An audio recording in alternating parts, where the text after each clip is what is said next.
How do you do? The Box Office Pulp Board feels it would be a little unkind to present this podcast without just a word of friendly warning. We're about to unfold a cinematic commentary track, made by a group of men who sought to create a podcast after their own ravings, without reckoning upon God. It is one of the strangest tales ever told. It deals with three great mysteries of the internet: analysis, observation, and deconstruction. I think it will thrill you. It may shock you. It might even horrify you. So if any of you feel you'd not care to subject your nerves to such a strain, now's your chance to... well, we've warned you. Now, to pause and refresh. For your convenience, we have an attractive refreshment stand in the lobby, with buttered popcorn, golden good and hot from the popper, your favorite candies, wholesome and rich, so delicious Dr. Pepper, so bright and brazen, with tang and tingle unmatched by any other beverage. Our Louisiana needs Dr. Pepper at our beverage stand right now, and then return to fully appreciate this bump and a tragedy.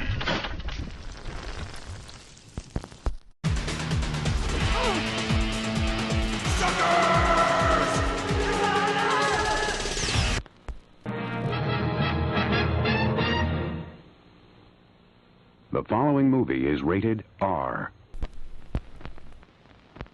Hello, ladies and gentlemen. Welcome to Box Office Pulp, your one-stop podcast for movies, madness, moxie, and, after a very extended wait, more Mortal Kombat. That's right, our Mortal Kombat month continues much later than a month after it started with a new bop and a movie commentary for Mortal Kombat Annihilation. Yeah, Annihilation, not Scorpion's Revenge, or the new one in theaters, or that cartoon I drew when I was 5, but Mortal Kombat Annihilation, that one everyone knows about. I'm your host, Cody. Joining me today for this Bop in a Movie are my co-host, Mike. Say hello, Mike. Guys, I don't really know how to tell you this. I'm kind of putting it off, but I also know that you care about good content, so I've also been saving it to do it publicly on the podcast, but despite being vaccinated, I have techno syndrome. Dun, dun, dun, dun, dun, dun, dun, dun, dun. Jamie, finish him. I think I passed it to you guys. If I had techno syndrome, I would be, 1, in much better shape, 2, really sweaty, and 3, dancing furiously in the hallway of my apartment complex. I can assure you I've done no physical activity for the last 5 years of my life, so I'm okay. You know, techno syndrome is actually what happens when you give someone a fatality unprotected. I don't want to think about that. What does that mean? I don't like just get your imagination go wild. Mike, you've had enough time to introduce yourself, and this is awful. Pretty cool, Jamie. huh? Jamie, say hello. Living fist fight. Doop doop doop doop dip doop doop doop doop doop doop doop. Sure, those were words. Folks, thank you very much for joining us. I know it's Annihilation, but we're gonna have some fun. Speaking of which, I have a drink for tonight that's like one step above paint thinner. You're gonna love it. So for tonight's cocktail, if you want to drink along with us as we watch the movie, this is the Loch Ness Monster. And what you're going to need is 1 ounce of spiced rum, 1 ounce of gold tequila, 1 ounce of amaretto, 1 ounce of vodka, 1 ounce of gin, 1 ounce of blue curacao, 1 ounce of silver rum, 1 ounce of Chambord raspberry liquor, 1 ounce of Midori melon liquor, 1 ounce of coconut rum, 1 ounce of peach schnapps, and then a can of Monster Energy drink. I hope you got all that. There's like 11 alcohols. Jesus Christ. In Monster Energy drink. It's an abomination. Is this your animality? This is my own fatality. There should be like some Papa Roach lyrics here, like cut my life into pieces. So folks, if you're making the Loch Ness Monster, you're going to get yourself a big glass. It's got to hold over 12 ounces. You're going to just mix all the booze together. And then this is what I've been told is the important part. You're gonna float Monster Energy drink over top. I don't know how much put in. I got like a big tiki glass. So. Sounds horrible. Oh baby. Oh god. So you just pour that in. I don't like Monster Energy drink at all. It just seems like you're about to be killed by Ghostface. I'm not excited about this drink, but hopefully it means I don't have to feel anything tomorrow. So yeah, I figured this is a monster-themed drink for a monstrous abomination of a film, and it'll probably get me to forget a lot of what's happening here because it doesn't matter. And the weird mishmash of different flavors seems appropriate to the number of fighters they have crammed into this film without real purpose. So there you go. Let me take a sip of this. Oh God, it smells like cough medicine. Ugh. Oh God, delightful. You're gonna love it, folks. Oh, Light it on fire. you could. Don't put in like half a can of Monster Energy with the cocktail. You're just gonna taste like shitty Monster and like the worst of the alcohol. Don't make this drink. Just drink like straight from, I don't know. Just get some vodka.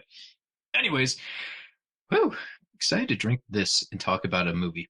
Folks at home, if you haven't done a commentary with us before, real basic, we are going to play Mortal Kombat Annihilation, and we're going to talk over it as if we had something to do with the making of this movie. You are welcome to join us. We'll do a countdown in just a moment. And then if you have a copy of the movie, you can pop it in and watch along with us. Like you're there with us in the room, pretending to be people that worked on the movie. It's a lot of pretend, but it's fun. Mike, do you want to count us down? I will. 1, 2, 3. Oh, there it is. The best part of the movie. Mortal Kombat. This is what the New Line logo is to me. I mean, they are inseparable. God, what a great theme. This theme is so good, you can't divorce it from Mortal Kombat. Every iteration of Mortal Kombat needs to have it or it will feel incomplete. It's amazing to think that the games existed in a world without this music. And we're popular, too. I don't get it. It's like finding out that John Williams composed the Superman theme for the home video release. Yeah, it's fucked up. Okay, so let's get our movie facts out of the way here. This entry was directed by John R. Leonetti. Leonetti got a promotion from being the DP on the first Mortal Kombat to being the director of this film. Don't cry for Leonetti, though. He's still out there directing and even acting as a cinematographer, so his career didn't really suffer from this. He was the DP on a bunch of James Wan pictures, even Insidious 1, 2, The Conjuring, Dead Silence, and he directed Annabelle. So he's out there living his best life. If only he had been the DP on the new movie. Oh, no. What if Juan brought him back to direct the new movie? That'd have been, yeah, it would have made sense. Our screenplay here is by Brent V. Friedman and Bryce Zabel. Pretty notable here, the story credit goes out to producer Lawrence Kasanoff. We talked about Kasanoff quite a bit in the first movie, and boy, he was an important factor in this one happening. Ho-ho. This is his heel turn. Hell out of it. This is the road that led to Food Fight. Oh, we'll get to Food Fight. Our cast here, we've got Robin Shaw returning as Liu Kang, Talisa Soto as Katana, James Remar is now taking over as Raiden. Weird choice, but okay. Sandra Hess is the new Sonya Blade, Lynn Williams as Jax, Brian Thompson as Shao Kahn. Until I started researching this movie, I never realized he was one of the punks the Terminator kills at the start of Terminator. Or Buffalo Bob and Joe Dirt, so that just blew my mind. Our Cobra, cinematography... X-Files. Oh yeah, he will always be the leader of the band of maniacs from Cobra for me. Mataro! That other guy! A big tail! Fucking Rain. Rain always makes me laugh. I don't know why. It's just, he looks so sad. He does. He looks like he's embarrassed to be in this movie. And he's Rain. Myself today. So our cinematography is by Matthew... Oh god, just look at that compositing. He's saying cinematography on that shot. It's unfortunate. So Matthew Leonetti is the older brother of John Leonetti, and their father, Frank Leonetti, also worked in the industry and owned a motion picture equipment business. So they've all been in this biz for a long time. It's just generational talents. This is a bad film to bring up for his skills, though, because, dear God, look at it. Oh, God. No one looks like they belong in the background. They like keep tilting the camera up to get a good view of these shitty clouds, and it's some choices. Yeah, the camera angles are very nostalgia critic movie, which does not work in its favor. Everyone seems huge. She'll always be one of the sirens to me. Too bad you will die. These flips. I think the primary mode of communication in this movie is flips. You don't walk, you just spin. Someone once counted, it's literally 19% of the film is flips. I'm not surprised, and I don't doubt this. Our music here is by George S. Clinton. He returned from the first film. Give up the funk. The music is still good. It's the only good part of the film. Editing by Peck Pryor. Isn't it kind of weird that Raiden never really gets a good fight in any of these movies? I want to see the Thunder God unleash. When he does fight, he's fucking James Remar. Screaming a gibberish. I mean, they gave Raiden the classic move there, right? Where he teleports across the screen and just slams into it with his fists, but it's just not filmed in a way to be exciting. God, everyone's just tumbling all over. This is awful. Raiden just kicking Shao Kahn's ass in the first scene. That really sets him up as a formidable foe. Real tough guy. With that helmet that doesn't fit his face in any way. Thank God those ninjas were here. Anyways, this movie was released November 21st, 1997. Weird to think of this as a Thanksgiving movie, but why not? This was 2.5 years after the original movie came out, yet somehow it feels like it was rushed out to come out the same year, like a Son of Kong situation. I'm kind of stunned that it actually took them 2.5 years to make something that's this half-baked. Our runtime here is 1 hour, 35 minutes. Budget, $30 million. Just to go back, the first Mortal Kombat was made for $12 million less. This movie made $30 million worldwide, so it made $73 million less than the original, and it cost $12 million more. That's tough. That's rough. That's why we never got a Mortal Kombat 3, which apparently was in the conception phase as they were making this movie, because they were pretty confident they were going to make a lot of money and do another one right away. It lost me, as a kid in theaters, they lost me when they kill off Johnny Cage here. Yeah. It's not Johnny Cage, it's just some dude. I distinctly remember the blockbuster night my family made around this movie, and just the instant, no! It's that's this movie. You okay there, Cody? God, I hate this drink. Just put it down, man. Just put it down. No, I have to drink it. This is my tournament. Though apparently, Johnny Cage was supposed to return in Mortal Kombat 3, which would have been interesting. I mean, the Mortal Kombat series has had a long run of bringing characters back from the dead, so I'm not opposed to it. Johnny died in the games, though. Pretty much everyone's died in the games, right? Like Liu Kang is what, a revenant now and that kind of stuff? Yeah. Liu Kang has died twice. Just can't get enough of that dying.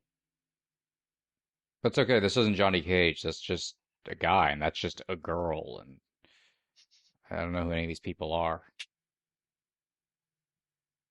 Oh, go ahead, Jim. I was going to say, I will always appreciate that James Remar was the only actor with any kind of name value they handled for the recasting. Everyone else is like American Gladiators or just random extras they seemingly pulled off the street.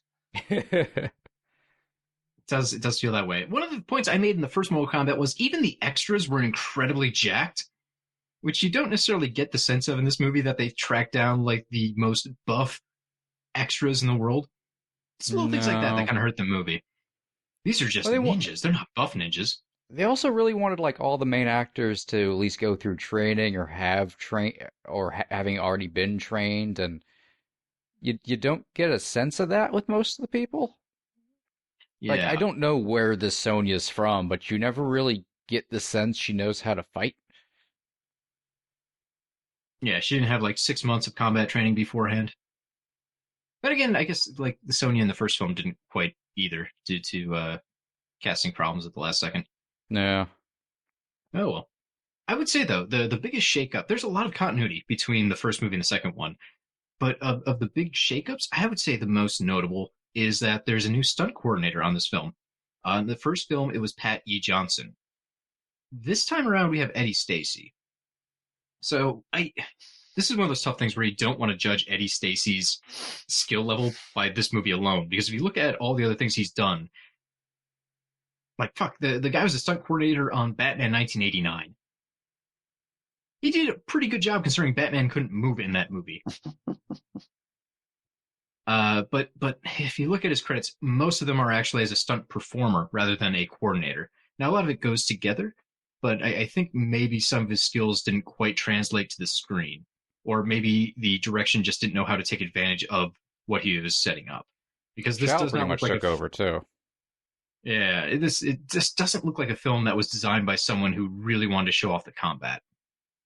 There's combat in a lot of it, but most of it doesn't really scream, "Oh fuck, that's cool." Oh man, only a stunt guy with a lot of training could make that happen.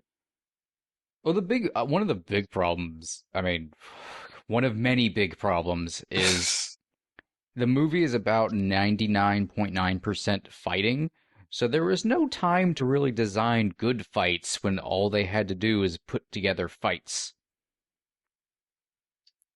It's a lot of quantity over quality. And budget cut down a bunch of like big ones, so they couldn't focus on anything. Shao wasn't like some of the worst fights were the ones Shao couldn't put together. Yeah. Because he was busy having to put together 50 other ones that were going on. People just walk into his rooms own and end up lines for the fights. movie. I'm curious how many more fights are in this film compared to the first one. Like, I've never taken out a pen and paper and counted.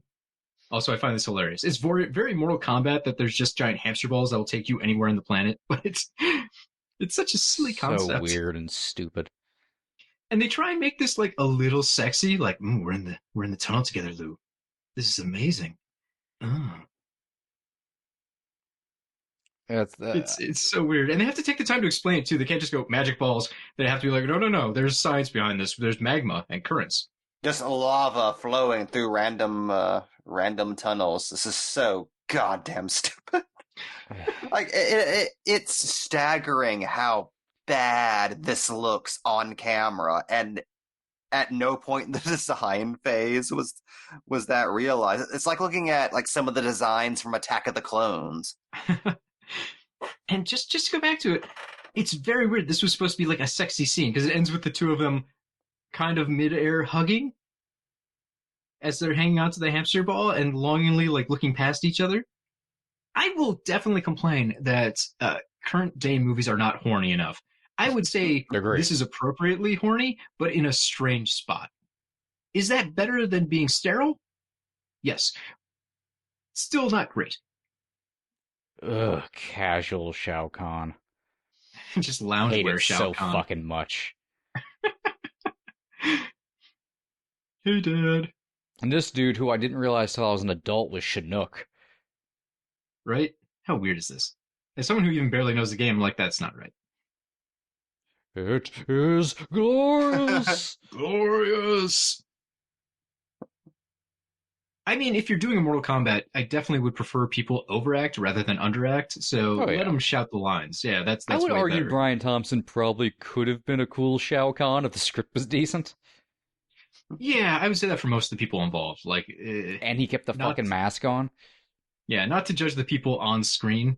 I just think they didn't necessarily get the right treatment to have a performance that would be good.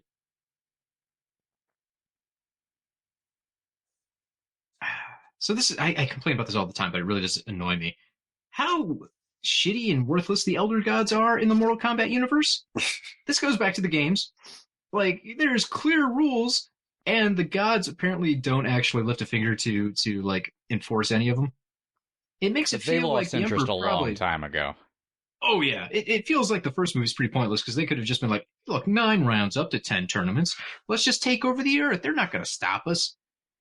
Also, do not underestimate the power of the human spirit. Why is this movie so disgustingly pro-human? It's like Flash Gordon. That's a good point. This is a very pro-human movie. Like, we have baller centaurs and four-armed people, and they're like, no, human beings, man, they're awesome, especially when they don't have robot arms. Yeah, there's a bizarre inspirational through line to this movie, like even with like Jax's storyline and shit. It's stuff like that and the shitty fighting and the structure of it. What I keep coming back to is this feels less like a sequel to Mortal Kombat and more like a goddamn film adaptation of the Mortal Kombat traveling stage show. Yeah.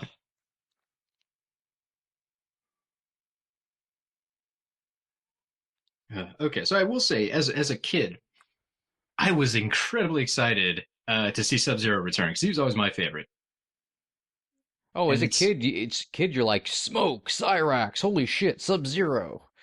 Right, that's it. Like as a kid, it has the intended effect. Like you see all these characters you vaguely are aware of from the video game series, so it's exciting and cool.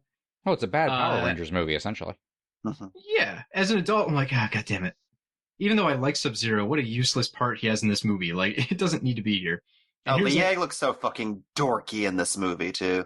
And now we have this little fight. I forgot this fight even happened, and I watched this movie not that long ago to take notes. And I still don't understand, why is this Smoke, but he's Sector? I don't know. They just reused the costume, right? Like spray painted black. Yo, goodbye, Ninja. You had those the entire time.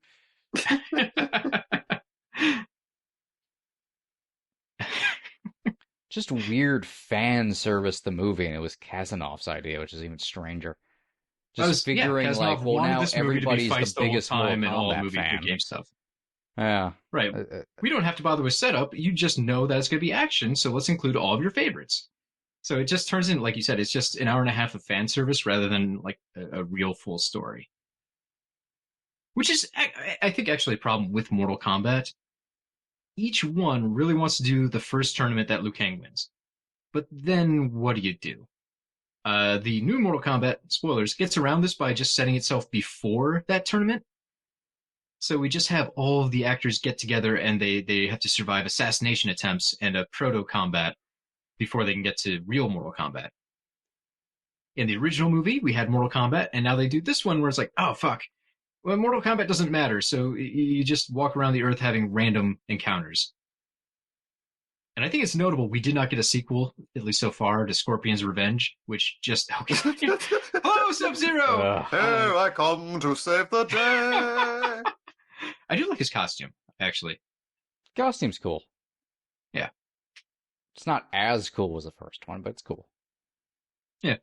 But, you know, it's just kind of funny that even Scorpion's Revenge, which a lot of people like a lot, doesn't have a sequel because they did the tournament in that one. Now it's like, oh, fuck, what do we do? The movies are hinged on the idea of there being Mortal Kombat. It's in the title. But you can't do that concept like 2 or 3 times in a row because everyone's going to just shrug and go, okay, so it's a tournament again. You got to have a little bit more story drive than just it's a tournament or else people will clock out. And I don't know if anyone's really cracked the nut on how to portray that in film over several movies yet. They just do what they're doing with the modern games, just do a time jump and then multiple time travel storylines. Go full X-Men with it. Really confuse people. I still don't get it. Infinite lose. Like, there's a perfectly fine blueprint in the games for where to go story-wise. But adaptions seem to be confused by it more than anything else. Like, this is Mortal Kombat 3, essentially, but it still doesn't even seem to know how to do Mortal Kombat 3. I mean, I don't know if that's just because they literally didn't know how to properly adapt or take elements, or just because of poor scripting and stupidity. We get the fight everyone wants: Sub-Zero versus Scorpion. I should point out, it was another classic Mortal Kombat moment with the ice hologram.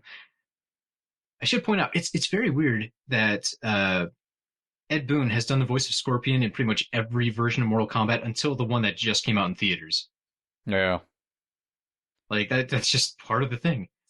Ed Boon, for people who aren't familiar with Mortal Kombat so much, he was one of the co-creators of the entire video game series and still remains active in its development. So it was always a neat little Easter egg that he was one of the voice actors in the game, in the movie. That said, it would be very weird if in the new Mortal Kombat they established that Scorpion is very much a Japanese man and then he sounds like Ed Boon. Suckers! Get over here! I always liked how Scorpion was a little bit sassy in this one.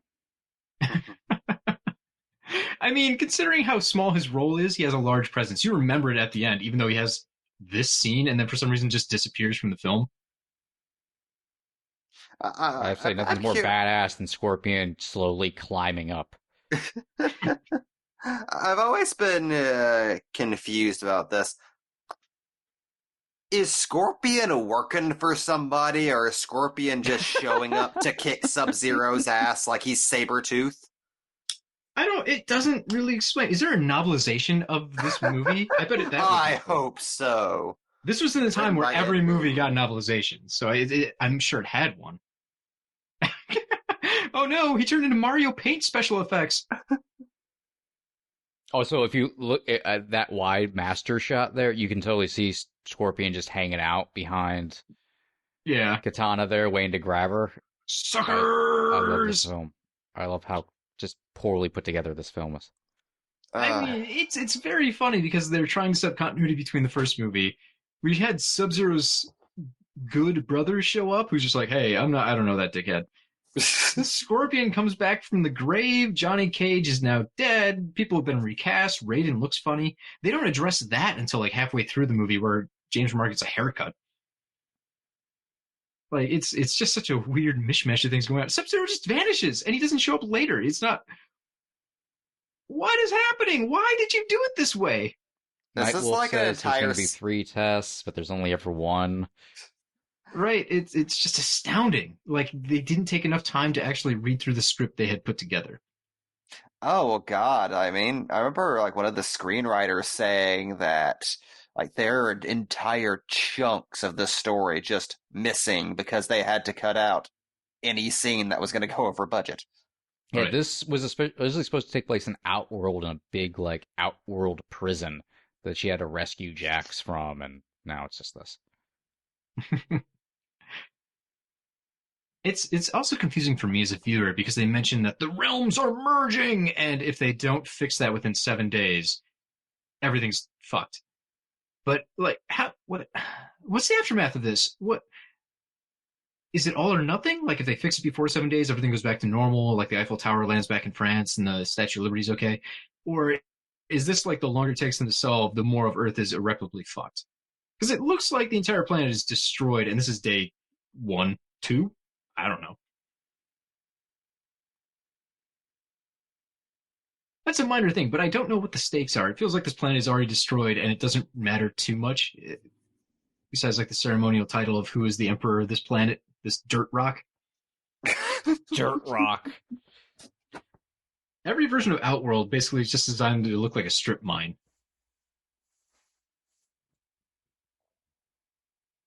Damn it, I can't hack your arms. So, Mike, as Mortal Kombat expert in the group, I know Jax has metal arms in the games. Are they prosthetics like this movie, or are they actual metal arms, like Robo Cyborg arms? As they are cyborg in arms. In all versions until this movie, they were cyborg arms. Hell, hell, his fatality in Mortal Kombat 2, they transformed. Into guns or something? No, spikes. Stab people. One of his fatalities.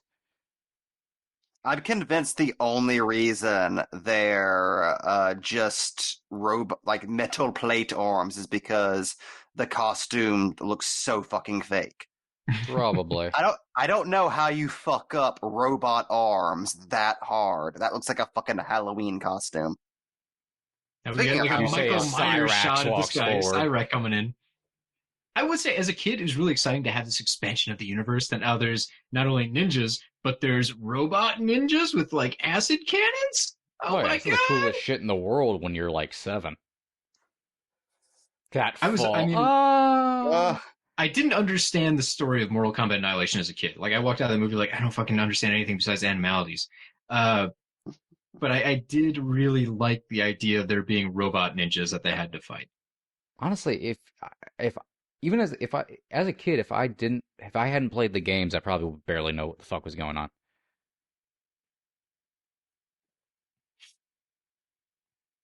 I mean, with the first movie, we saw Jax for a split second with Sonya as she boards the boat by herself.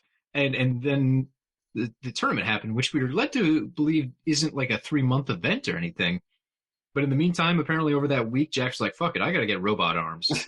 Can shave my head. And shave my head and become a different person.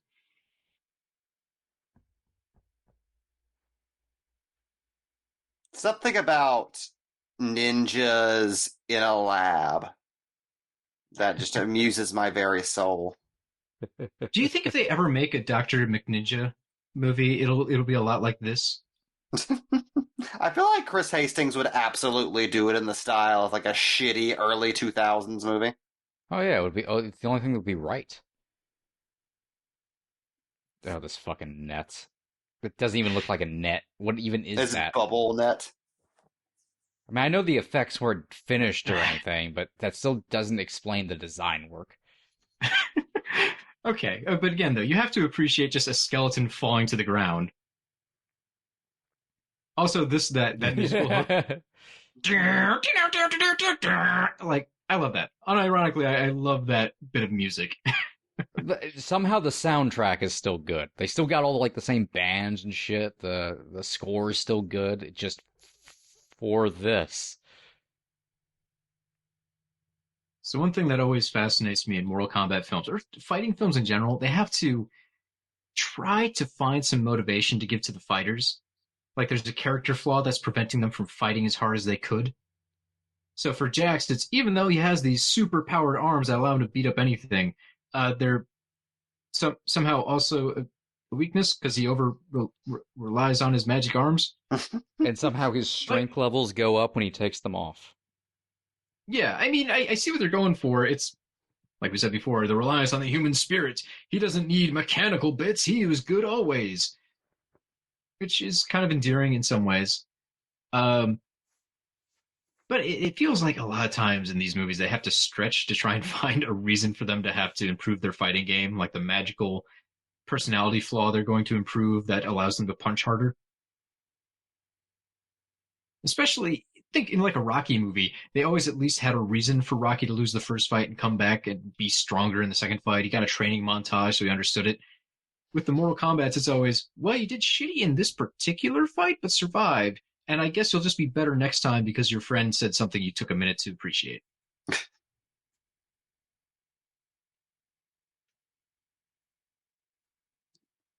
Oh, God. This is very much an X-Men 1, what happens when lightning strikes a toad.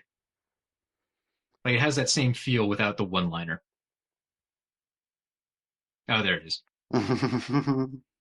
I will say, at least they don't actually have superpowers.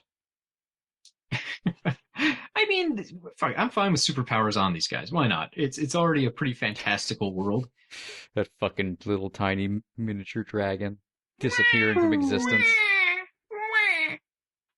Also, the self-destruct device that's working on like Predator logic, where it has to give everyone a fair warning when it's going to go off.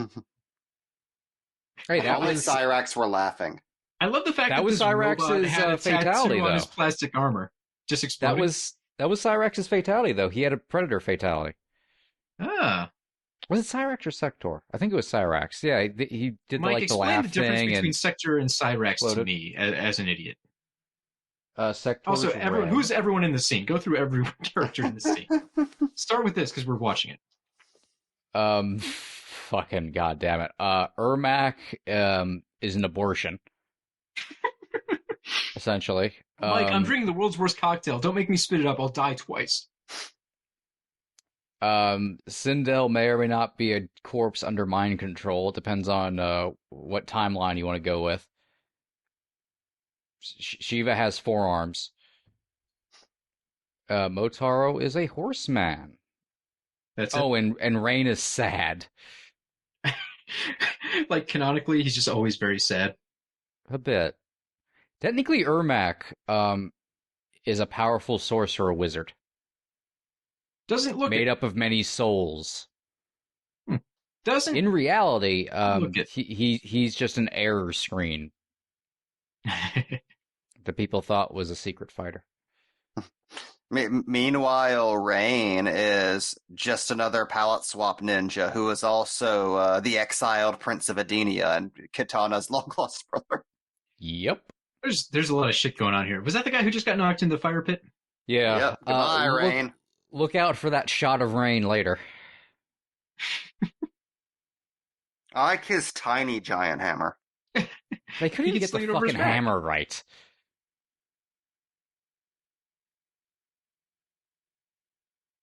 Also, look forward to Shiva just dropping out of the film.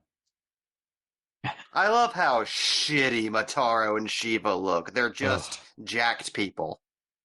Again, they just got some American gladiators to fill these roles. I love that. So you can't see his mouth. He has to really act to like pantomime what he's trying to convey. So he has the "for you" as he holds his arms out. I love that so much. It just seems so cheesy, but there's like no other way for him to communicate things. I'm just gonna pretend this is Rico. If I can digress for just a moment, I did mention a point that's important to all Mortal Kombats. I really love how in the new Mortal Kombat, Joe Taslim is able to communicate through the mask. Because, I mean, his whole face is essentially hidden. But there's, like, weird little suggestions of what's going on with that guy. Yeah. There's one part where a chain zips by his face, and he kind of lovingly leans his face into it, because earlier in the film he was cut by basically the same move. And I just love that weird little quirk. Like, there's an actual acting decision behind that.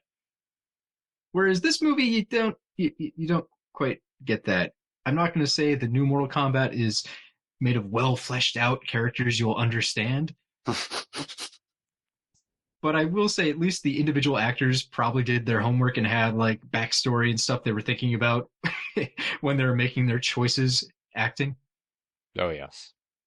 I don't know what anybody was feeling when they were making this.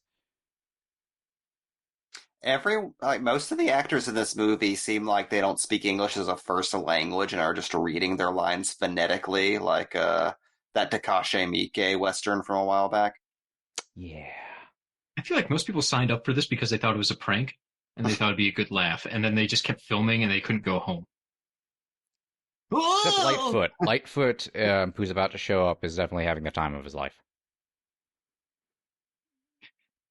Fun fact, in the script, Nightwolf, while he's dressed like he is in the games here, he was originally like going to be wearing sunglasses and a Stone Temple Pilot shirt. That would have been amazing. See, honestly, that'd be kind of fun. Instead of dressing up like a Native American stereotype, to be like, no, we can have some fun here. It would still give him the makeup.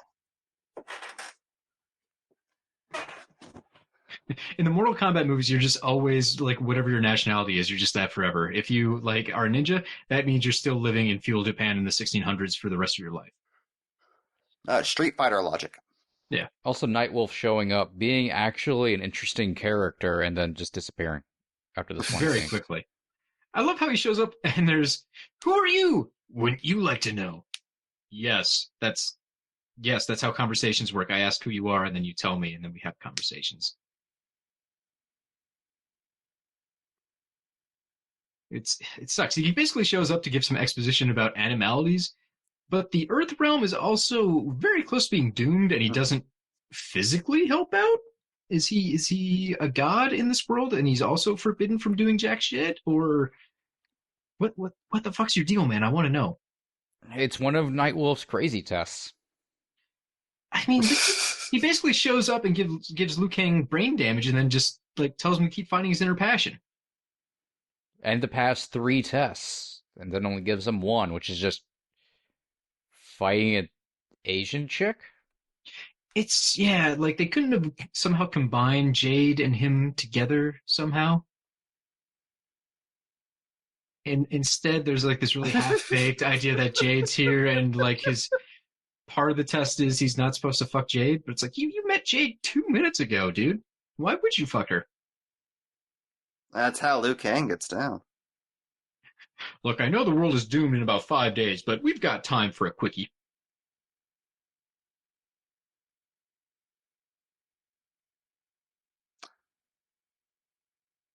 God, Hey, you've never why seen does Shao every Kahn's shot look face. so bad? He looks like a reject from The Hills Have Eyes. He does. Your animality, your animality, your animality, your animality, your animality, your animality. Why would they introduce animalities? You have no money. Well, Kazanov at this point was convinced that he could string an entire movie out of references. Do not kill yourself, Cody. It's not Stop worth drinking it the for goddamn drink, Cody. Oh man, did I mix Drano in here? What is in Monster Energy? Drano. Drano. Dear God, this is. We're never gonna get any sponsorship money from Monster Energy Incorporated. Hey, it's snowing in the desert. Ooh, weird. Also, God, at this point, we should probably start going into why this movie is the way it is. Oh, Yes. Like we mentioned Larry Kazanoff a few times already into this commentary, the architect of the Mortal Kombat advertising bonanza, who ended up becoming pretty much the primary reason that Mortal Kombat was then ran into the ground. Like pretty much this and the kind of the lukewarm success of Mortal Kombat 4 tainted the brand for quite a while. And what's so frustrating about this story is absolutely none of this had to happen. No. It's very strange too, because God, I'm sorry, I'm just distracted by the film just randomly being horny again. I mean, Larry was responsible for the Mortal Kombat thing not just being video games. Really, the giant boost for the franchise pop culture appeal was him. He was the only one who saw how big this could be. And then he immediately killed it. So he's both responsible for bringing this into the pop culture world in a way and destroying it. Which is weird. That's a lot of power to have. He is essentially the Mortal Kombat god. Oh, he's what he is he's a wrestling promoter. He comes in with the best of intentions, does great at the beginning, and then everything goes to shit. He's like an old 70s or 80s wrestling promoter.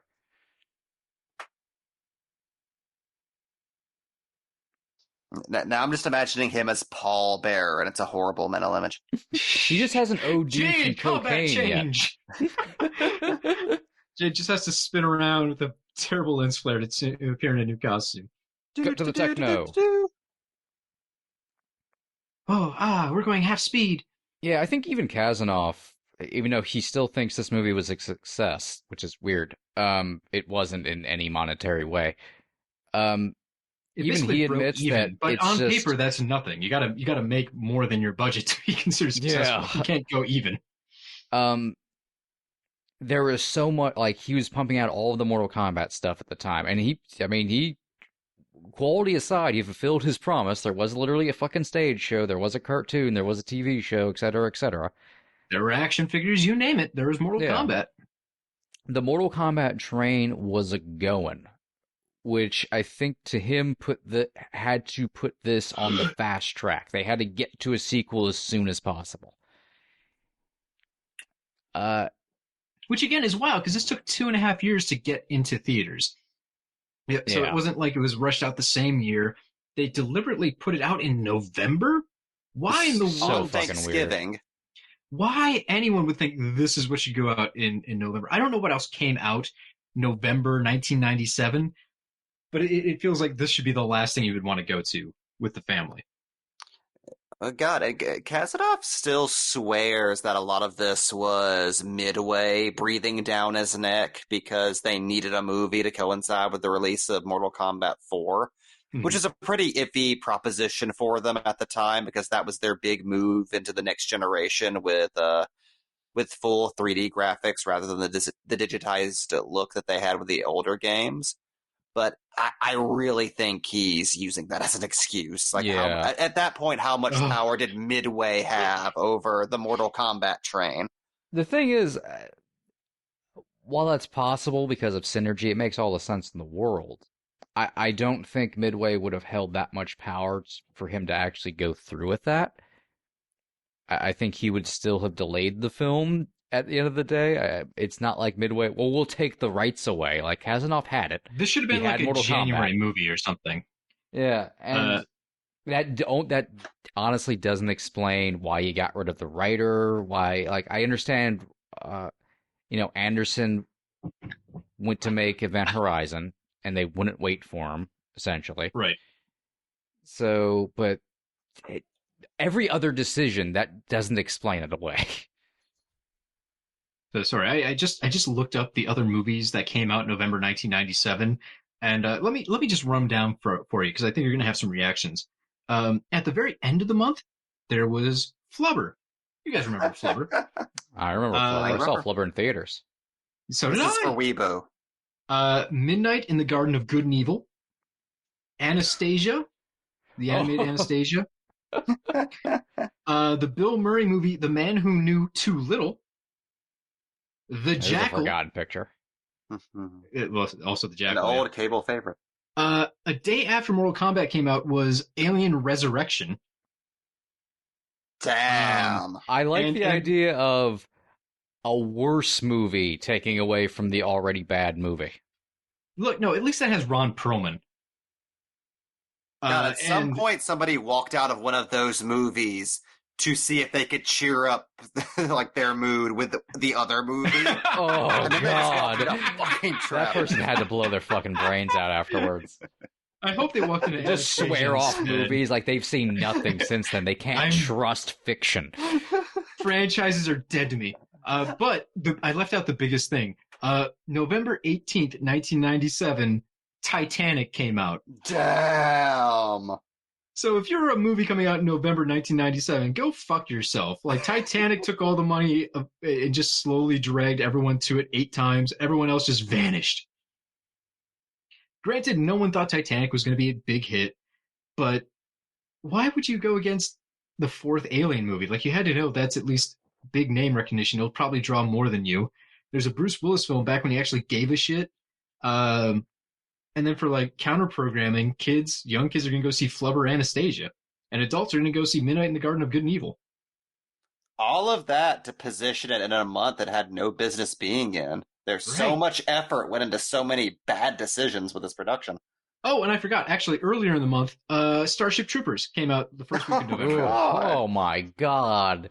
So you have What a Starship month. Troopers, Alien Resurrection, The Jackal. So these are the action movies you have competing against this at the exact same time. All at the same time, like they're released within like 2 weeks of each other. Jesus. Like, who looked at the schedule and went, nah, it's fine. We can beat Veerhorn. Granted, most of those movies did not make a lot of money, but still, that's just like, in retrospect, you'd look at it and like, what a poor choice. And now we have a cat fight in the mud. And that looks nothing like Katana, despite it being her stunt double. But still. She's got the weapons. Whee! I'm always happy to see a live-action Melina, though.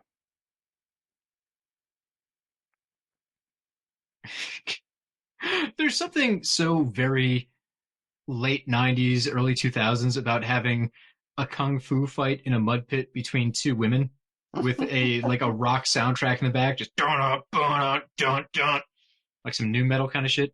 It's pretty. All it's missing is like a fucking Mountain Dew ad in the background, like the bike fight scene in Torque. Mike, you could probably explain this to me.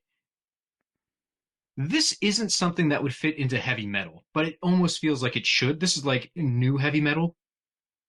It's industrial.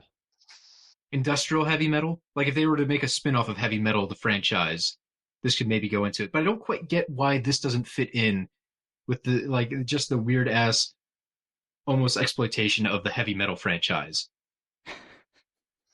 Oh God, why does it look worse this time Oh, around? it's so bad. The design is awful. The texture is non-existent. It's everything about this is bad. Oh boy, just cut that. Cut it entirely. So, I'm sorry, I was thinking of the film Heavy Metal, and I was just in a nicer place than this. Yeah. So the effects in this movie. Right, but Mike, I'm just saying, if you think of like the idea of a cat fight set to heavy metal music, like someone could pitch that as heavy metal, but it still wouldn't quite fit in, which is strange. Because No, not a lot in heavy metal really feels sanctimonious. It's weird that definitely would be out of place. cat fights are not a thing for heavy metal. Heavy metal is like, it's titillating, but it doesn't feel like a cat fight would be right for it. No, cat fights are more like I said, like it's a completely different genre. It fits into a different genre of film, of literature, of music. As I said, if if cat fights had a score, they would be industrial. I think, especially in the mud. Yeah. Well, that Heavy or metal just is the more song like Ladies' Night. exactly. Heavy metal is it's So you think heavy metal could only be something that would exist naturally with heavy metal as the background score? yes, exactly. It has to fit into like the aesthetic of the music. And things Which that is go with really- the aesthetic of the music, which cat fights don't fit into that. I Yeah, agree. It's hard to It's a little bit place too that, though. bluesy. It's a little bit too chill rock, even if it's Well, it's hard. confusing because there's parts of heavy metal too that almost feel a bit film noir, like the one with the cab driver, Yes. But Oh, very much. fits. Yeah. That definitely fits, even though I would say that would definitely be more on the jazz end of things than it would ever be heavy metal. But it's even heavy metal is derived a bit from jazz, so it makes sense. So it fits into the tone of the music. It's just There's a very this is- specific aesthetic to the stories in heavy metal that fit with the music of the title. Now, okay, we're going to do a different episode on heavy metal at some point because this is a really fun conversation for me, and it's much better than the cloud thing that Raiden's currently talking to. Oh, I thought Raiden was just playing Myst. He lit all those But, candles. Just the variety, though. If you look at the first heavy metal, we have what? There's a zombie one with World War II bombers. There's like a Franz Franzetta movie where there's just like a fire and ice thing going on. There's a lot of different. There's like a sci-fi noir. There's so many weird things, but they all feel connected somehow. And I don't have the smarts to tell you what throws them together, other than maybe what you said, Mike, of just these are things that could conceivably play well with heavy metal in the background. Yeah, like they're all If you were to switch shades the of score, they like wouldn't a quite work. musical genre. It's why the music, like the combining element is the soundtrack to heavy metal. That combines each story together and gives like a through line through music. And Which you is can't strange, really 'cause- throw something in there that like disrupts that. Well, that's what I was going to say. On paper, Mortal Kombat seems like the exact thing that you would expect to see in a heavy metal segment. Like an animated 2-minute segment of a guy fighting a 4-armed monster from underground who's a prince, and he has metal arms, and there's a tournament to save the world. Seems like it should fit right in there, right? But Oh yeah. if you were to take any clip from this movie, it would never quite work in heavy metal. Any of them. To be fair, I think you could take a clip from this movie and it wouldn't work in this movie. Okay, true. And over an hour into the commentary, we have decided Mortal that there are Kombat is no not scenes heavy from metal. yes, there are no scenes from Mortal Kombat Annihilation that would fit into the '70s animated anthology film Heavy Metal. Can we just do commentary for heavy metal now? I just want to talk about heavy metal. I'm at Why that did he point. I want why to did switch Shao over. Kahn have knights? I don't know. I'll let Jamie. My notes ended at God. The CGI is atrocious. So everything after this is just vamping. All right, so the Uh, CGI. We should talk about the CGI. So Yeah, that's a the- big weird thing. This is very interesting to me. Like whether or not there's Oh, sorry, I have to that interrupt. special This is the effect in funniest part of the particular. movie. I'm sorry, I have to interrupt. Fucking Rain just pops in. He has a haircut now, and he mentions like, "Hey, I'm back, but as a new actor." This is like fucking 48 minutes in the movie. He has to be like, "I got a new look," which is just a meta commentary that there's a new actor. Why do you not do this at the start of the goddamn movie when you've recast it? We've already gotten used to the new actor. Never give up It's hope. mind-boggling. It's so fucking weird. So, anyways, the CGI, Mike, the poor effects. Yeah, just Raiden popping out of nothing. The weird editing, the reusing of footage here and there. You could say it's bad filmmaking, and maybe some of this would have crept in anyway, but there was a test screening of some kind. Remember, this is New Line Cinema in the 90s. And they didn't even want the first movie. Like they funded it, but they were pissed about having to do so. Yes. So they got a test screening where I would assume likely it was probably a test screening done at a mall with a bunch of like teenagers or something. they loved the film. Like, they just thought it was perfect. They absolutely, like, went gaga for it, whoever they got in this test screening, which, like I said, probably were teenagers at, like, a 90s mall. This is how, like, shit was done at the time. New Line, in their infinite insanity, decided, don't touch it. Since Why spend obviously money? we're It's printing good. gold, like, this is money if they liked it so much, so don't change anything. Even Kazanov was like, but the movie's not actually done. We Like, give you these a are work temp print. This effects, is, like, yeah. the editing's not actually done yet. That's why there's continuity errors, like, all this shit. They were not allowed to touch the movie. Like, what we're watching is essentially a work print with the proper score in place. I love that this is the second time on Boppin' a Movie we've done commentary for a work print on a major franchise. This has happened multiple times. Which is, I mean, again, it's a running theme for this movie because they're always worried about going over budget because it was not planned well. But it makes you wonder, would this movie have been on the same level, at least, as the first film if they had time to go back and tighten it up and fix the effects? I would say no. I don't think so. No, Just some of the but line readings that would they it have been left in, less unless they had laughable? alternate takes, yes. I'm just saying, there's some line readings in here that are so atrocious, they wouldn't have even put those in the temp edit. Yeah. Like, that must have been the No. best one they had, and they were like, well, we can tighten it up or remove parts of it in post, and they didn't get post. Oh, the script So it might have obviously been was less fun. garbage, and honestly, it's poorly fucking directed. Right. Someone who clearly doesn't know, like, knows how to point a camera, but at the time doesn't know how to direct yet. Obviously, he'll eventually come to. But And it's a big thing for spectacle movies to know how to work along with the CGI. If you're a director without a lot of clue as to how special effects work and you're directing a special effects movie, it's not going to meld well. Which is why I think, like, if you're a special effects artist and you get promoted to director, you may not make a great, compelling actor movie, but all the effects and the spectacle will blend in very well. or And at we the don't very have least, that here. yeah, or at least be a special effects nerd like Anderson was. Yeah. I think that's one of the best things about Peter Jackson. Like, he was hands-on for a lot of the special effects in his early films, so he knows how all that stuff should play out in his later ones. Maybe he got too into it and it hurt some of the things like The Hobbit, but at least he cared about it. Same with Guillermo del Toro knowing monster effects and making monster movies. Like, the guy actually had to work prosthetics, so now all of his movies feature the goddamn best prosthetic work you will ever see. Like, the makeup is astoundingly good. Small side, just because, fuck, I don't want to talk about this movie right now. The Shape of Water. If you watch the behind-the-scenes footage of Doug Jones getting into the amphibious man costume, it's amazing. That's what they put on camera. That was not a CGI creation. That's an actual makeup job with lights like that reacted to blacklight and stuff that would show up under different filters. So all the light functions and whatnot weren't just added later as a new layer on top of the costume. They were built in. They were just reflections of light. It's astounding. You look at that costume on set and it's like, how are other movies not doing this? This was not a $100 million picture, and it looks like they made the creature from the Black Lagoon in the lab and then unleashed him with acting skills. It blows my mind. It's like, how do other people not have the same skill? How do we not just fund more movies like this? Anyways, back to Mortal Kombat. Back to all your friends will be dead.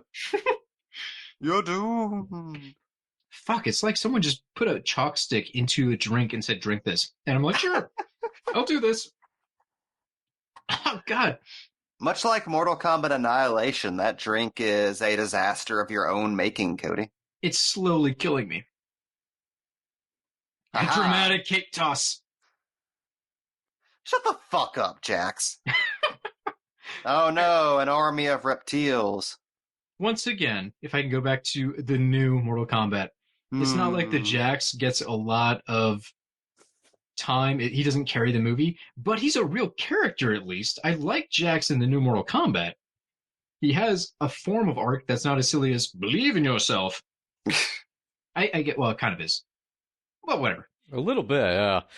He Actually, yes. recovers from trauma, at least. Yeah. Also, I mean, in the new Mortal Kombat spoilers, Sub-Zero beating the shit out of Jax is fantastic. Like, that's a high point of the movie. Just fucking Sub-Zero moving in like the Terminator to beat the shit out of a guy that frees his arms off and then slowly push him off a cliff and be like, hey, you tried.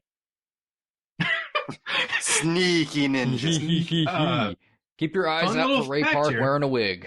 Just about to mention, Ray Park, Darth Maul, as we all know, got his start on this movie as a stunt stand-in for Raiden. So anytime Raiden looks like he's doing anything like this, where he's spinning or moving, that's Ray Park. Anytime James Remar does something, it's Ray Park. Anytime they don't need James Remar's beautiful voice to say words, it's not him. Once again, I would like to say I'm not shitting on Remar as an actor. Like, the guy was in fucking The Warriors. He's a good actor. He killed the Phantom. He took his belt. Yeah, he's just in a bad picture. Like, this dude obviously knows what he's doing. He brings more to most projects than, anyone else you could put into the role. Not in this case. This is one of those rare moments where it's like putting him in is actually a mistake.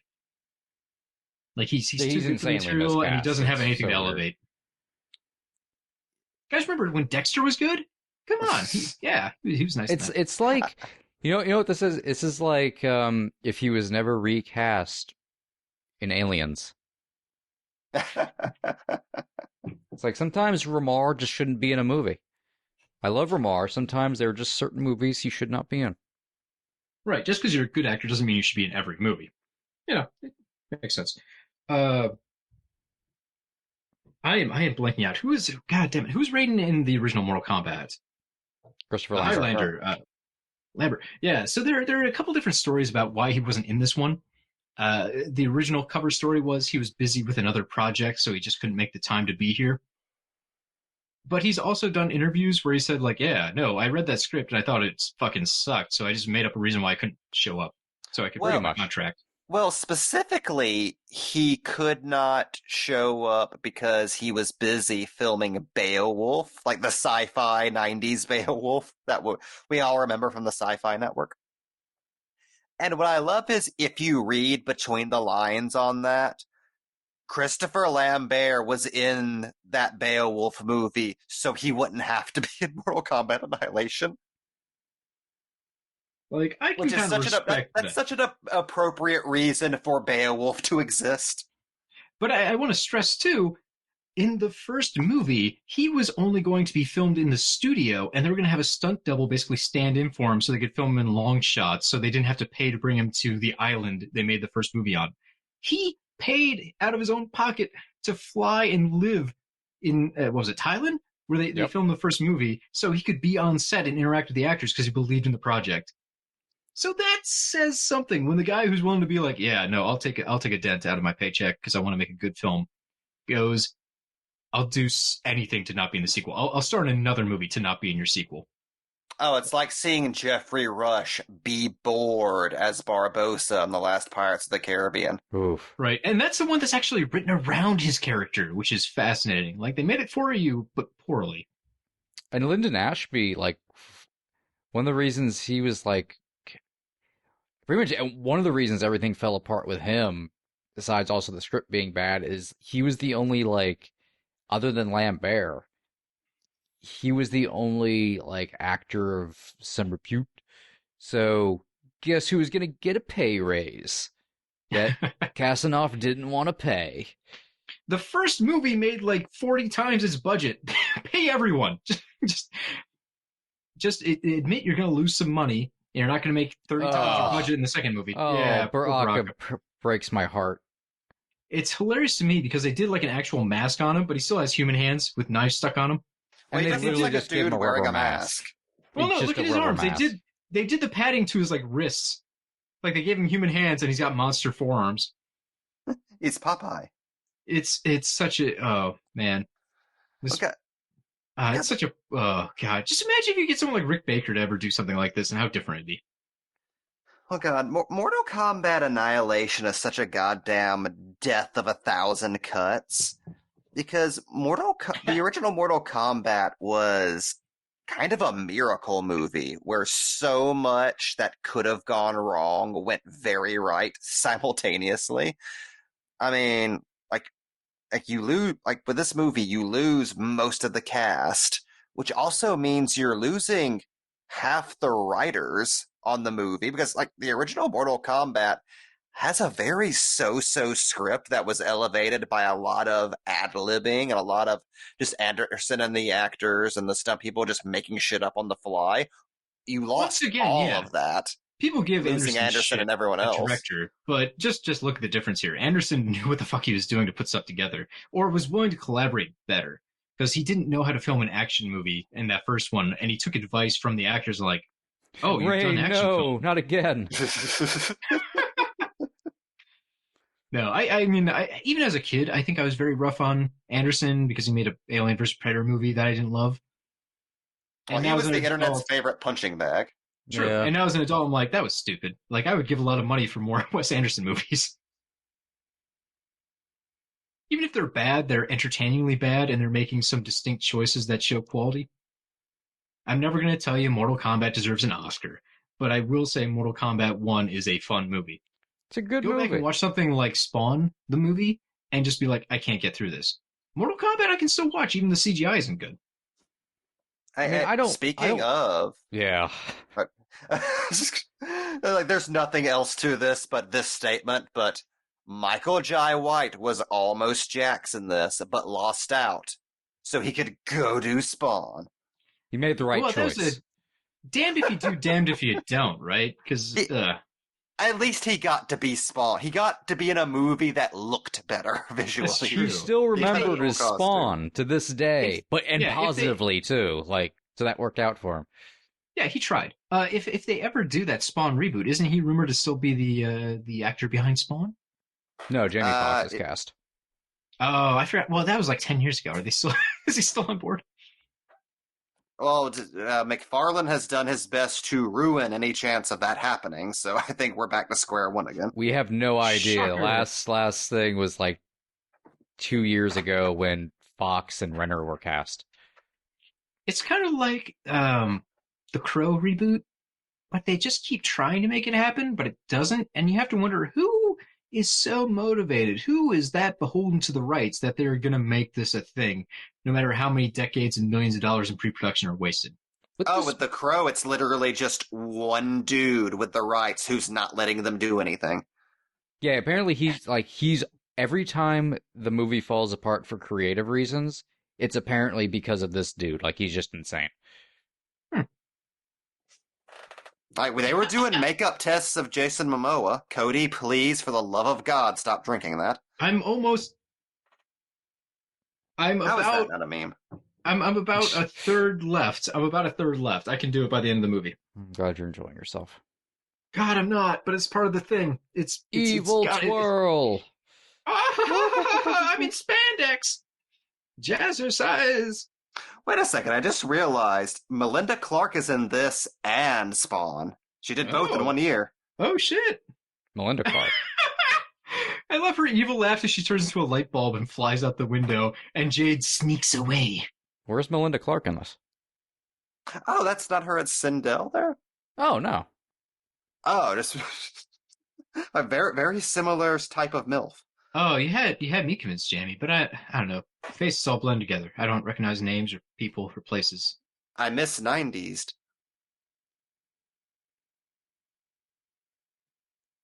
I will say, I feel very bad for Robin Cho. Like, he's a very good Liu Kang.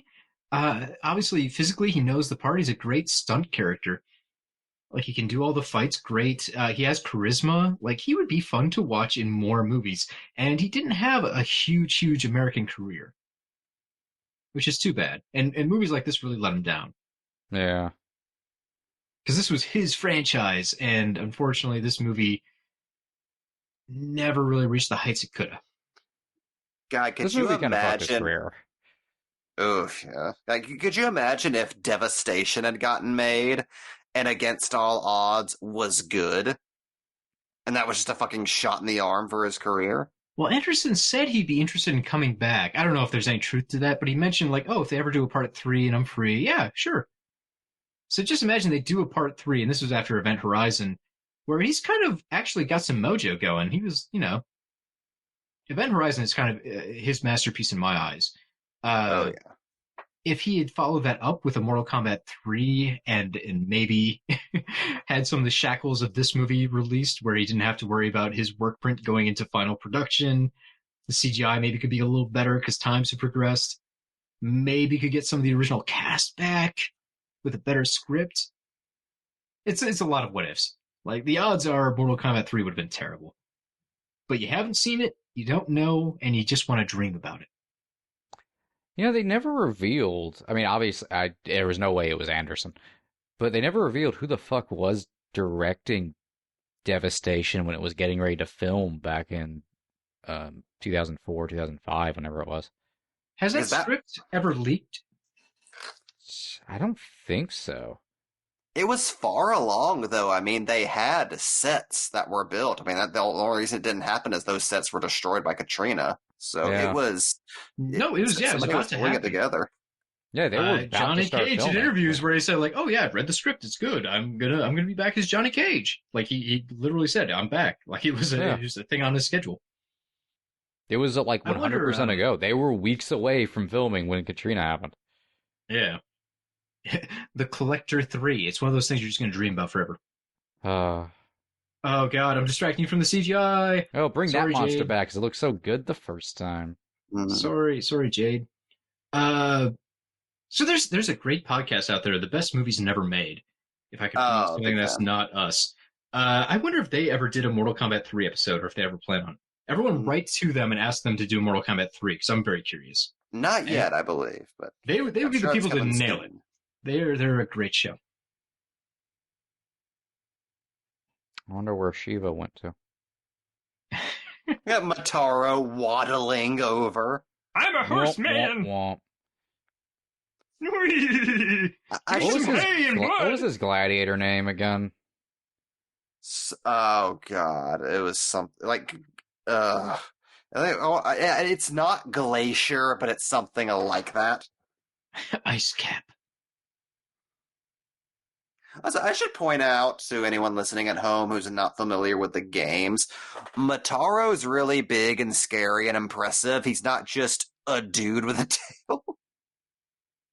They could actually afford to show him as a sprite with like a centaur body, whereas in the movie it's like, what if we just film him from the waist up? And you got the idea he was a horseman. They couldn't afford Mataro, so they used Mataro. They couldn't afford Shiva, but they still used Shiva.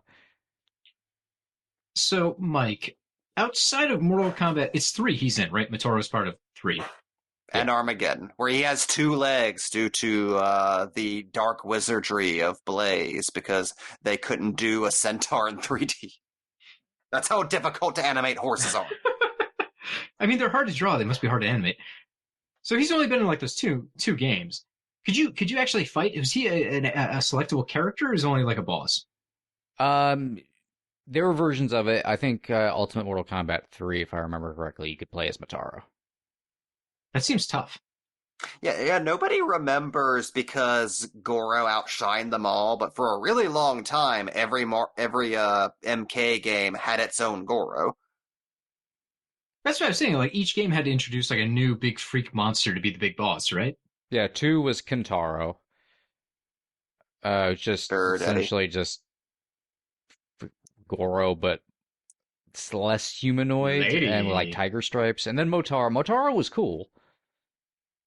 Because it was like really unique, and yeah, it was just a completely different type of monster. Villains. He had like a lizard tail. He had cool moves. He was super powerful, and unfortunately, he could just never go over to like the 3D era and shit. A lot of the sub bosses from there kind of started going a little bit more downhill, but I was gonna say, I remember the ads from Mortal Kombat 11 not featuring any weird monster men. The big sub-boss for 11, I'm blanking on his name, but he's not a monster dude. He's just like an elemental guy with sand powers who is pretty cool. Can he do like the Mummy, where he makes like a big face and eats people? I wish.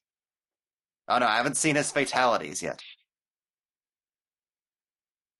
I love this theremin music we got going on. Ermac. Everyone has to pose! It's weird to think Quan Chi got his start as a sub-villain. So Who's Quan Chi? Old, bald, Oh, white he's the wizard old dude. man. He's the old dude. Okay. Didn't I they don't set know him if up as he's like old necessarily. He's youngish. I mean, he's immortal, so. I'm confused. I'm thinking of like the guy who became the hero after Liu Kang died, who had like the long wizard Pao Mei beard. You're thinking of somebody completely different. Yeah, no, I'm You're starting to thinking realize of that. Shinjuku? I don't know who that is. No. I'm Quan Chi is the wizard acolyte of the elder god Chinook who framed Bihan for the murder of Scorpion's ninja clan so that Quan Chi could then manipulate Scorpion into becoming his agent on Earth, to manipulate the events of Mortal Kombat so they could bring Chinook back to power. It's all very simple. I want to die, and I'm going to do so by drinking this drink. And they say Mortal Kombat doesn't have story. Christ, what is in this? I mentioned the ingredients, but I hate them. Ah, it's like turpentine. By the way, my favorite wrinkle of that is you may be thinking, oh, so Quan Chi hired the Lin Kuei Ninja Assassin Guild to wipe out Scorpion's guild, to create that revenge plot. Oh, no, if only it were that easy. No, Quan Chi transformed like the chameleon into Bihan and personally murdered Scorpion's family himself. Oh, this is coming together. Zartan Quan Chi framing he's the bald Storm dude, right? Shadow. He's the guy who looks like Scorpion, right? Or not Scorpion, sorry, fucking chameleon, right? He's got the bald head, skinny Yes. wizard dude. Yeah, It's coming bald together. head, spiky collar. Yep, nope, I got you now. We're on the same page. Oh no, Raiden has died. He died like fucking The Dark Knight Rises, Talia. They kind of did it, with his eyes slope and head shake to let you know that the soul has left the body. Somehow still edited slightly better than what Christopher Nolan did in Dark Knight Rises. Sorry, Chris, I love your movies. Fiendish Shao Kahn, you done fucked up now. Mr. Ed is mine. I'm a horse. Woo! I'll fight my mother. I flip. I love how they have to stick it to Ermac in his one moment to shine. Once again, Sonya has like a moment where her thing is she's supposed to be asking for help, which is pretty much the first movie's theme again. But then they're like, I'll take the leftovers. Like, they just admitted she got the weakest fighter, and that she can't even take it on her own, needs Jax's help. It's like, what a disservice you have done to this character, who is one of the mainstays now. Everyone knows Sonya Blade. I will say, fuck it, I keep going back to the new Mortal Kombat, because I don't know if we'll get to a commentary episode on that anytime soon, since it's just out. I like more what they did with Sonya in that movie than what they did in the original, too. Oh, yeah. Like, it's really kind of Sonya's movie, stealthily Sonya enough. should be the main character of the new movie. It would have made a lot more sense if Sonya was the main character and they eliminated Cole. A lot of things would make more sense if they eliminated Cole. And I think folks at home can tell that we have a wide variety of opinions on New Mortal Kombat. I enjoy it quite a bit while not recognizing it as a good film. Like, it does not get the rank of master on my Jedi Council. Jamie and I kind of vetoed doing an episode on it. I honestly, enjoy it out of fun, but I've even soured on it more personally. I rewatched it in the theater recently with some buddies, and I got a mix. So there was one guy who's pretty familiar with Mortal Kombat and movies in general, and he watched it and he just wasn't a fan. Basically said like, hey, hopefully if they do a sequel, it's a good movie. That was his commentary on it. My other buddy, who's also a big fan of Mortal Kombat, he watched it and he's like, I won't say it's good, but I had fun, which is where I'm at. I'm like, it was fun. He also laughed for 2 minutes straight in the theater when Sub-Zero popped up in the window frame towards the end of the movie to attack Cole's family. Spoiler. He just couldn't stop laughing at that. He thought it was mostly funny. I don't know if that was intentional. Sneaky Sub-Zero. Sneaky! And then I had another friend with me, and she doesn't watch movies. Like, it's weird talking to her. I feel like an alien because I'll make 5 movie references and she'll be like, I haven't seen any of those. Please talk like a human being and reference emotions instead of a movie you saw 5 years ago. dragged her to it. And she's like, this was better than I thought it'd be. I thought this would be awful, and I had a lot of fun. So reviews are all over the place, and each person is really hit or miss. So I can't just outright say this movie is so bad everyone who watches it will be miserable. I don't think anyone I know who has seen the movie has said this is perfect. I love this. This is high art. But a lot of people who at least watch it are entertained. I found myself on the I'm having fun with this, so it's okay. It's flawed, but I didn't expect a lot going into Mortal Kombat. I wish they had used certain elements more.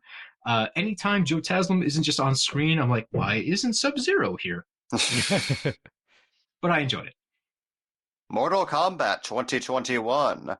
Everyone should see it, but no one will love it. I think that's it. I don't think there's anyone who's going to be like, this is my number one movie of the year. But you will have a lot of people that are like, hey, this is some new comfort junk movie I can watch. It's definitely comfort. Like, yeah, I'd be willing to see what they do with another one. I would hope maybe the fights are orchestrated or filmed a little better. Not necessarily orchestrated, but just filmed differently so I can see more of it. There's a reason there's a whole meme around the fights in Mortal Kombat being wonky. I think that's everyone's main takeaway from that. It's like when Chris Nolan did the shaky cam fights in Batman Begins. Everyone was like, fucking stop. We know you're trying to do a thing. Stop it. We want to see Batman punch a guy. You can do better. It's just a movie that feels like it was ripped apart at some point in the editing room. I don't know. Or the script writing phase, or both. Yeah, probably Most likely both. Yeah, I mean, I plan to watch it again soonish, just for my own personal enjoyment, because I had a lot of fun. There was some cool stuff. I like a lot of the ideas, and there was definitely passion that went into it, which is nice. Like you can see that on the screen. But just like character and story stuff, I kind of rubbed me the wrong way. Yeah. Just like basic construction. Yeah, if you could sum it up in a sentence, I guess it would be, all of the ideas were good and all of the execution was bad. Yeah. Not all the execution. Not anytime. Yeah, oh, there's one thing I want to mention. If you're making a good Mortal Kombat movie, or an entertaining one, let's not say good, you have to have Kano. You got to have Kano in your movie. If you don't, it can only be, there's a ceiling. Mortal Kombat Annihilation doesn't have any Kano. Kano all day, every day. Franchise together.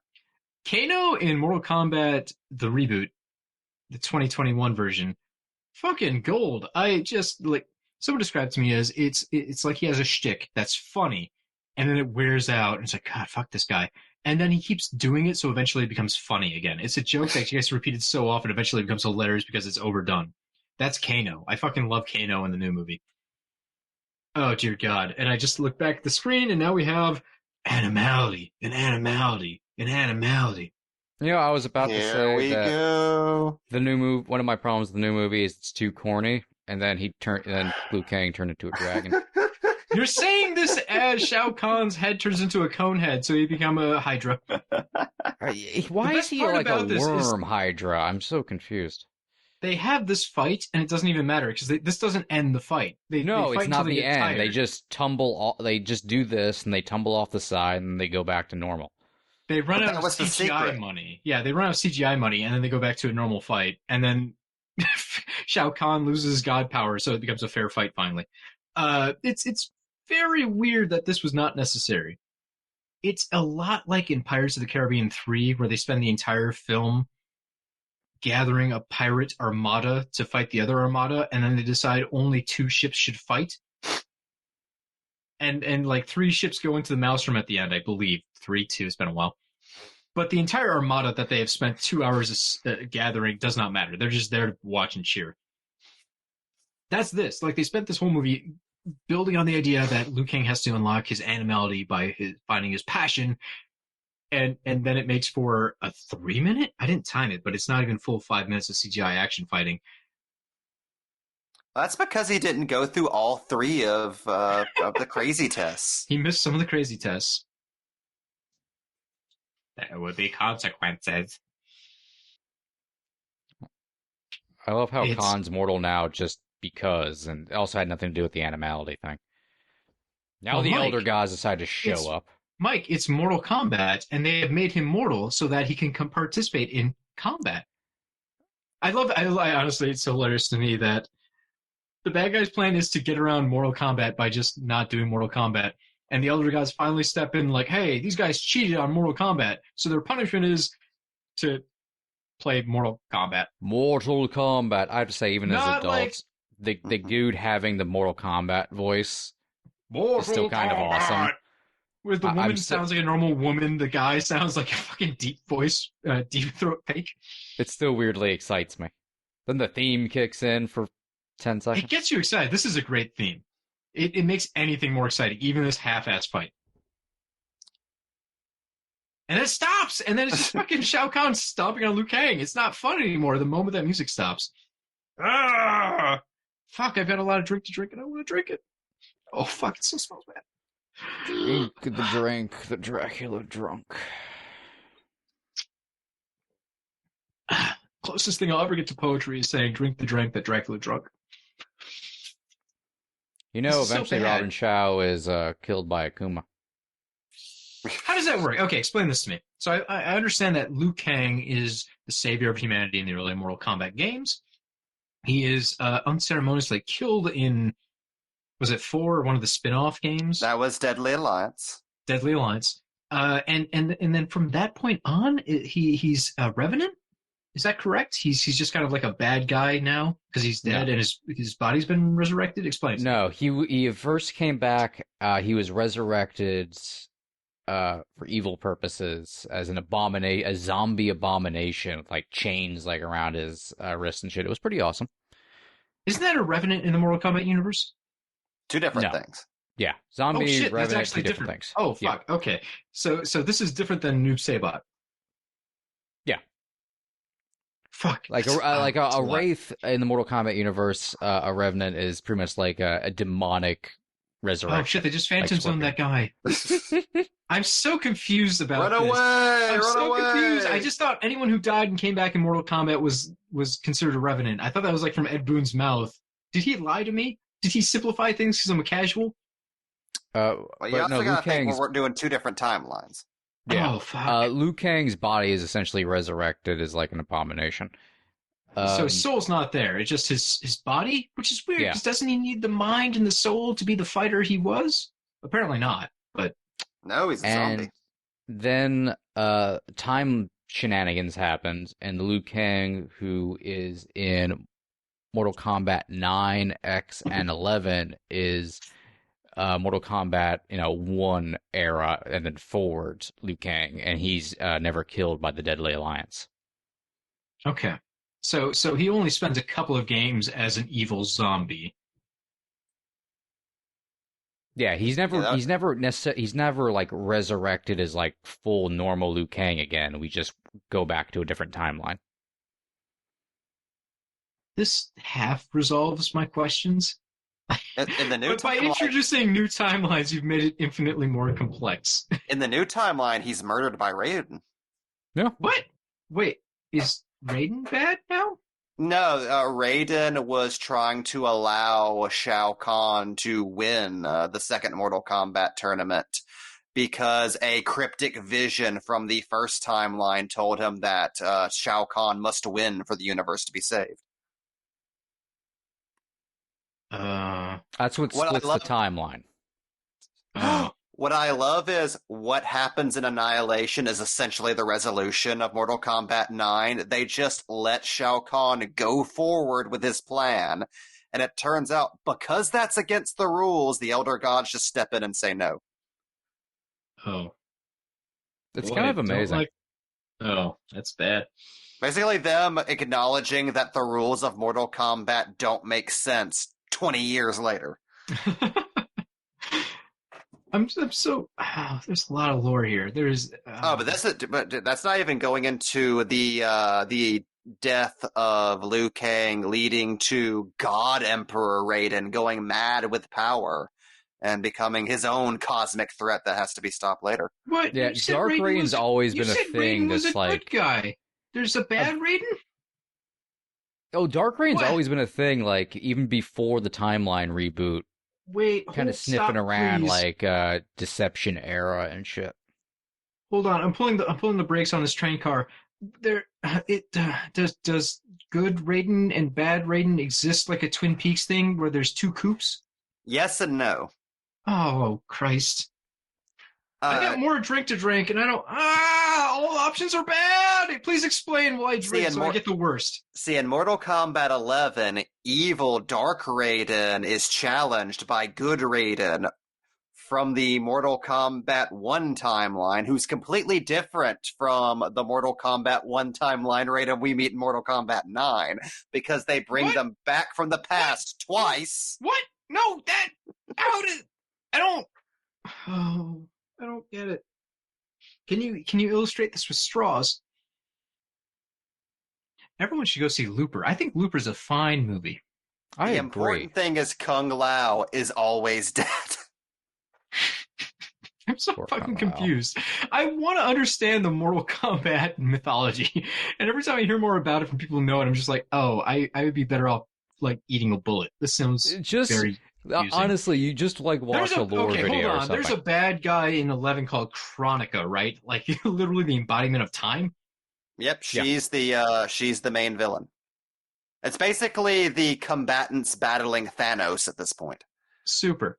I remember, okay, so depending on how you play Mortal Kombat 11, you get different endings, right? So I heard one where, like, if you win as Jax and play through the game as Jax, you resets time and, like, abolishes slavery, if I'm remembering this right.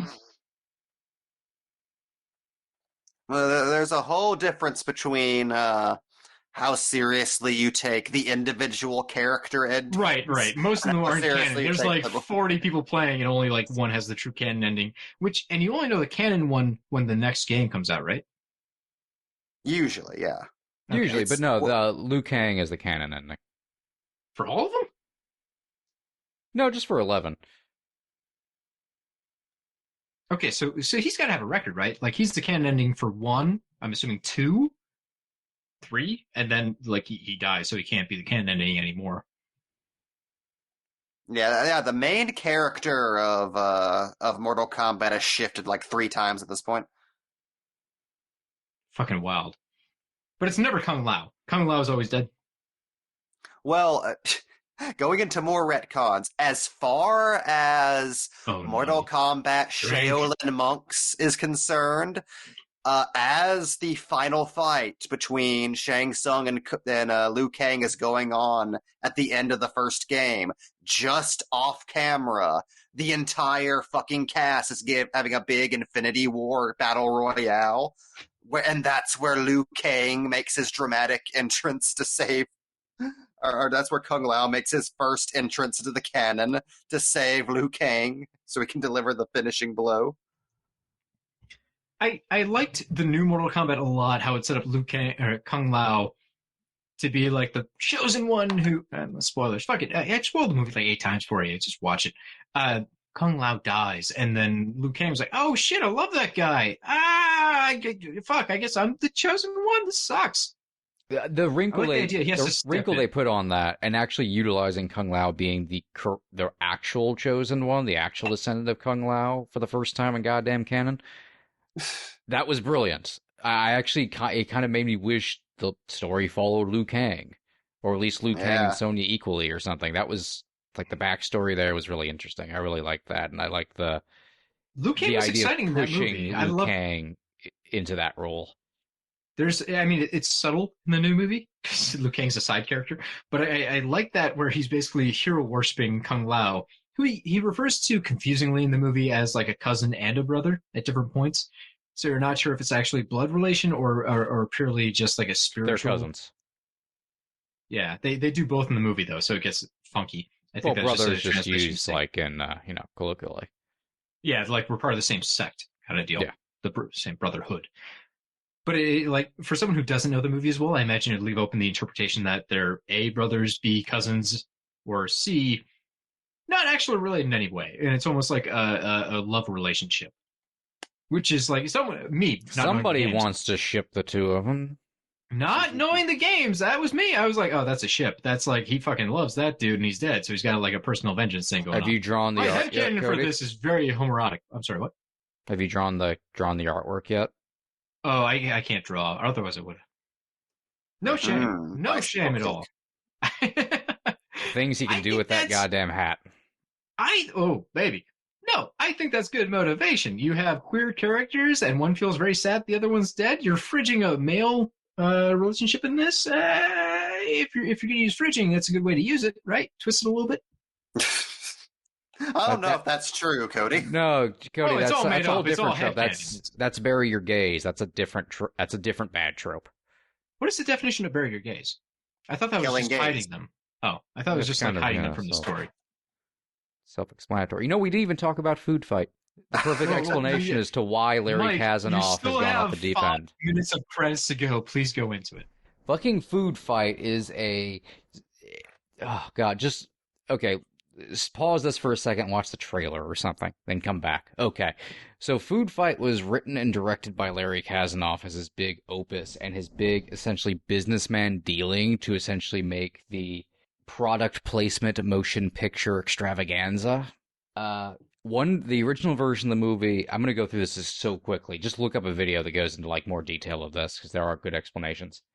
But the first version of the movie was stolen in what everyone pretty much just assumes to be a insurance scam. Oh, absolutely. Like, there's no... Like, that's something that has even, like, only just recently seemed to have come out, because, like, I followed the Food Fight shenanigans for fucking years across various, like, bad movie YouTube channels. And, yeah, there's, like, no police report on that or anything. It kind of just looks like they didn't have the money to make the movie in the first place, so they pretended it was gone. So they could restart it. And the movie was almost like a Duke Nukem Forever. Like, it kept just, like, Kazanoff kept changing shit and restarting it. Kazanoff was directing an animated movie, but didn't know how animation worked. So he'd keep having things redone as if it was just scenes being reshot or something. Yeah, he'd walk into the studio and just say, make it 30% more awesome, and then leave. It stars Charlie Sheen as a dog. You should start with that. That's your hook. Oh, it stars Chris Kattan when Chris Kattan was still a name. That's how long that movie was in development. And this was going to be another that's Kazanoff. What the House on Haunted Hill has him. This was going to be another Kazanoff multimedia experience. Like, and the comics still exist, like that were made and float around and all that. But there was going to be like a web series, the movie, comics, merchandising. He still thinks it's a masterpiece. Speaking of masterpieces, do you think anyone in the credits used an alias? Like anyone like on the like digital composition crew was like, I'm Joe Smith. I have seen some mysterious one-name names. See, I don't know when they can change their credits in the titles. There's probably Czar, by the way. That's an amazing name. There's probably some sort of guild rules about, like, you know, being an Alan Smithy, but you would have to think a lot of these guys saw this and like, this is going to hurt my career if they know I worked on Mortal Kombat Annihilation and this is the product they're releasing. Techno magic visual effects. So, one more thing about Food Fight, which utterly fascinates me. Sorry. Featured guitarist, Buckethead. Yeah! Buckethead! Encounter We're not the disparaging ultimate. in any way. Buckethead knows his guitars. But my favorite factoid about Food Fight is that movie cost $65 million. What? It's more expensive than the Lego movie. What? That's why it's widely believed that this was either a money laundering scam or some kind of, like, insurance thing. Like, there's so much shady shit about the production of this movie. Oh, God. It honestly does. I'm mad. Okay, to go back to the thing we mentioned before. The Shape of Water, that won the fucking Oscar for Best Picture, its budget was $20 million. And that was in what was it? It was like 2017. Again, looking at the timeline, it really seems like they were just moving a lot of money into a movie they weren't making, and then they had to account for why the movie wasn't made, so they faked a theft. When Warner Brothers bought Midway, Hellboy 1 was made for $66 million, and that was 2004. When Warner Brothers bought Midway, I'm mad. I'm so confused. Kazanoff and Threshold Entertainment sued Warner Brothers with the most amazing argument, which is that they like backward shipped of Theseus Mortal Kombat in a way by saying that Midway, because they only did the video games, technically the creator of Mortal Kombat was Threshold Entertainment. Because that lawsuit. That was insane. Came up with everything, allegedly, came up with everything for the movies and all the other, the merchandising and all that. So by it went that the other way around. process, They thought that, hey, we did all the stuff for the movies, and then that impacted how the games were developed. So the games kind of fold themselves into our version. Yeah, so technically we created all of those characters in Mortal Kombat, which we're also going to say is valued at $500 billion.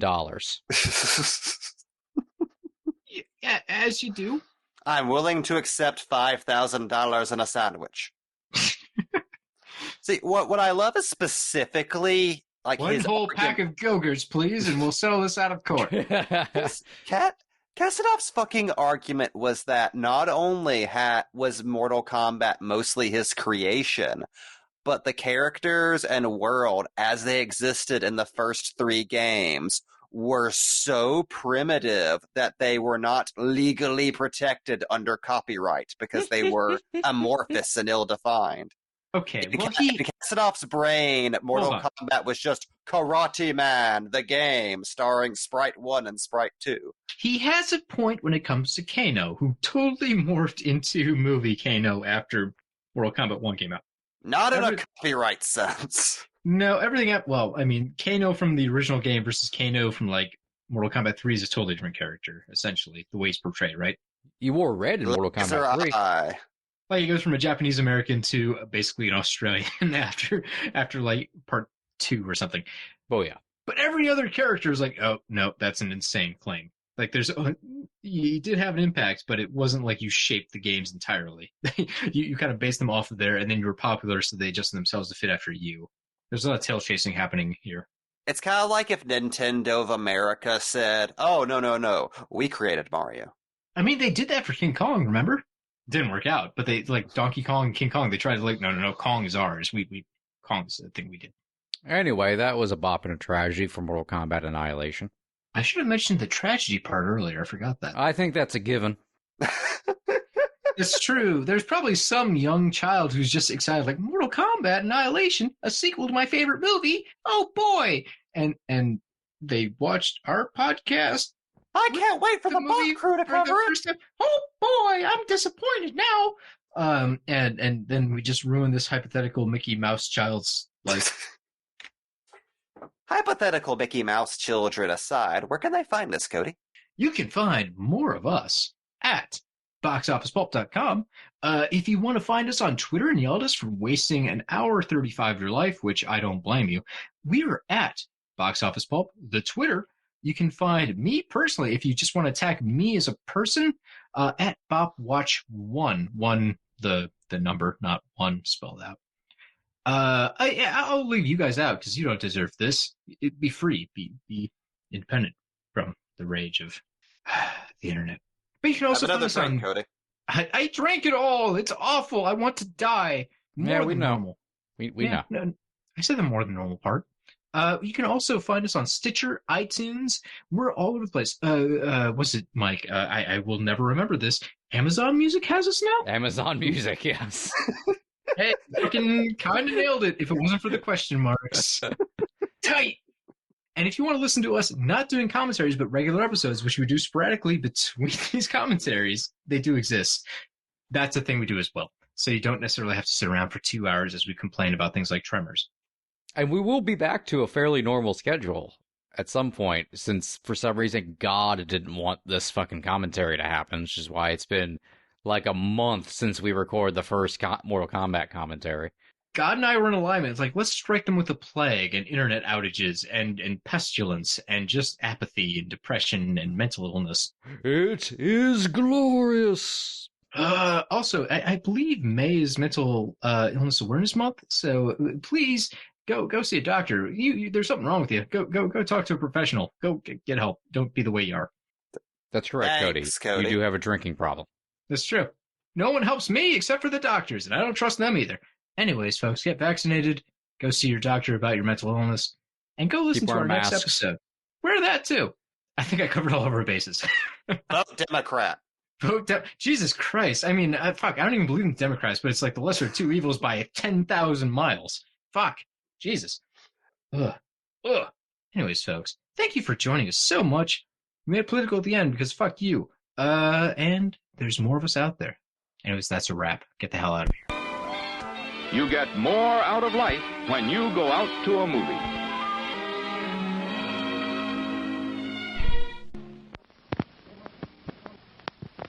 Please remember to replace the speaker on the post when you leave the theater. Fuck you and there's more of us out there is an incredibly threatening sign-off. I stand by it. I was shaving a mohawk as I said it. This is Box Office Pulp Guy, and this has been a Pulp Podcast production. Now please, please, please, put a gun in my mouth and pull the trigger and say goodnight.